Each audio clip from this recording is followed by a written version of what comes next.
নয়, অনুপ্রবেশকারীরা এই ঘটনা ঘটিয়েছে এবং এই বিশ্বজিৎ হত্যাকাণ্ডের বিচার প্রক্রিয়া সম্পন্ন হয়েছে। মাননীয় নেত্রী, এটি বিচার প্রক্রিয়া সম্পন্ন করার মতো সাহস এবং উদারতা এই বাংলাদেশে একজনেরই রয়েছে, আর উনি হলেন আমাদের মমতাময়ী জননী দেশরত্ন শেখ হাসিনা।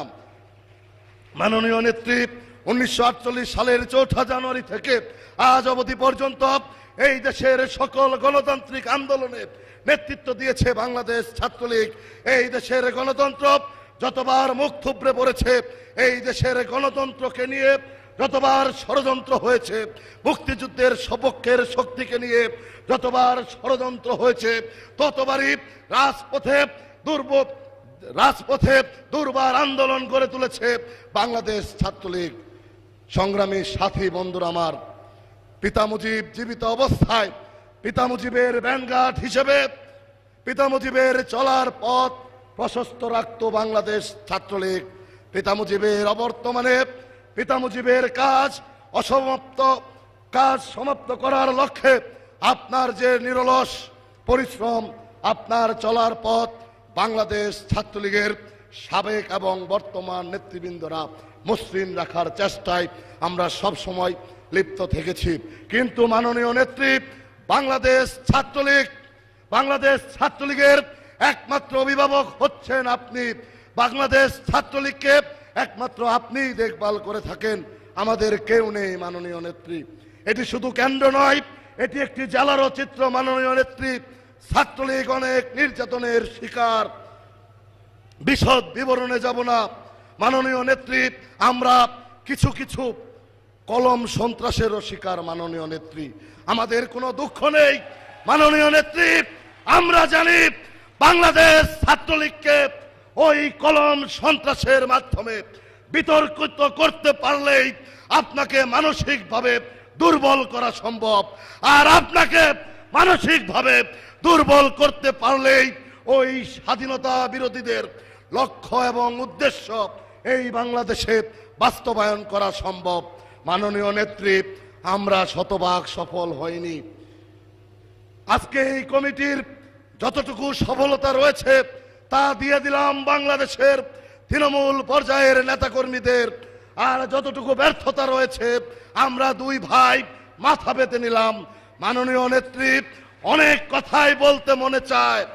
মাননীয় নেত্রী, 5ই জানুয়ারির নির্বাচনের পূর্বে ছাত্রলীগের প্রত্যন্ত অঞ্চলের অনেক নেতাকর্মীরা ওই জামাত শিবিরের হাতে আক্রান্ত হয়ে ঢাকা মেডিকেল সহ সোহরাওয়ার্দী মেডিকেলে মৃত্যুর সাথে পাঞ্জা লড়েছে।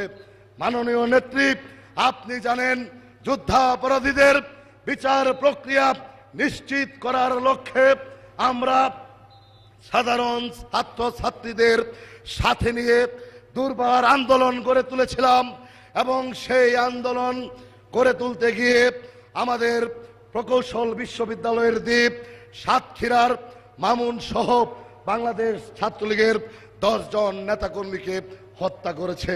মাননীয় নেত্রী, আপনি ছাড়া আমাদের পাশে কেউ দাঁড়ায়নি, আপনি ছাড়া কোনো কেউ আমাদের ছাত্রলীগের ওই আক্রান্ত বন্ধুদের পাশে ছুটে যায়নি।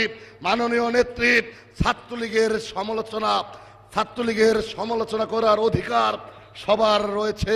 ছাত্রলীগকে শাসন করার অধিকার কিন্তু একমাত্র আপনারই রয়েছে। মাননীয় নেত্রী, আমরা বিশ্বাস করি, আমরা পছন্দ করি দেশরত্ন শেখ হাসিনার বারান্দায় থাকতেই বাংলাদেশ ছাত্রলীগ পছন্দ করে। মাননীয় নেত্রী, আজকে বাংলাদেশ ছাত্রলীগের জাতীয় কাউন্সিল এসেছে। এই জাতীয় কাউন্সিলকে কেন্দ্র করে নেতৃত্বের প্রতিযোগিতা থাকবেই। উপমহাদেশের এই বৃহত্তম ছাত্র সংগঠন বাংলাদেশ ছাত্রলীগের সম্মেলন হবে, অবশ্যই নেতৃত্বের প্রতিযোগিতা থাকবে। কিন্তু মাননীয় নেত্রী, আপনি খেয়াল রাখবেন, এবং আমি বিশ্বাস করি আপনি খেয়াল রেখেছেন, আমাদের এই ছাত্রলীগের ঐক্যবদ্ধ পরিবারকে বিভেদ সৃষ্টি করার জন্য এই অনুপ্রবেশকারীরা এই নেতৃত্বের প্রতিযোগিতার মুহূর্তের সময়টিকে কাজে লাগানোর জন্য তারা গণমাধ্যমে নেতিবাচক সংবাদ উপস্থাপনের খেলায় তারা মত্ত হয়ে উঠেছে। মাননীয় নেত্রী, আমাদের কোনো দুঃখ নেই। মাননীয় নেত্রী, আজকে আমি এখানে বক্তব্য দিচ্ছি, বিদায় নিচ্ছি, এটি আল্লাহ এবং আপনার জন্য। মর্মান্তিক সড়ক দুর্ঘটনায় আমি আহত হয়েছিলাম। আমার পিতামাতার সাধ্য ছিল না দেশের বাইরে গিয়ে অপারেশন করিয়ে আমাকে সুস্থ করে তোলার। মাননীয় নেত্রী, আপনি করেছেন। আপনি আমাকে দ্বিতীয় জীবন দান করেছেন।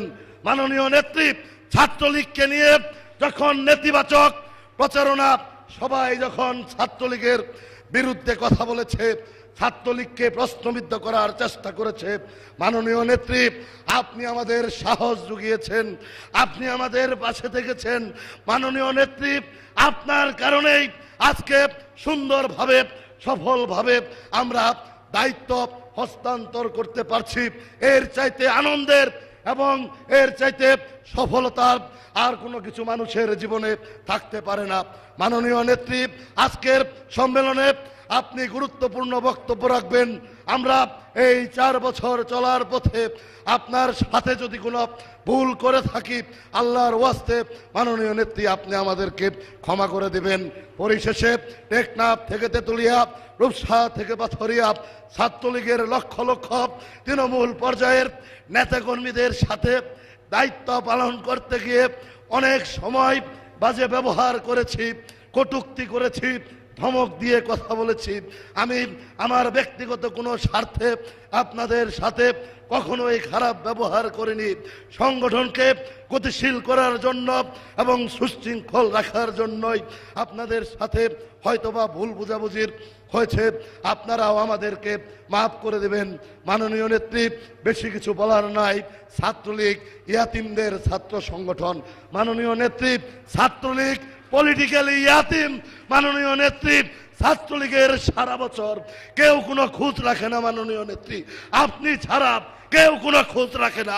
যখন নেতৃত্বের প্রতিযোগিতা শুরু হয়, তখন সবাই বিতর্কিত ভূমিকায় অবতীর্ণ হয়ে ছাত্রলীগের নেতৃত্ব প্রতিযোগিতা সম্পন্ন হওয়ার পর আবার তারা দুধের মাছির মতো লেজ গুটিয়ে পালিয়ে যাবে।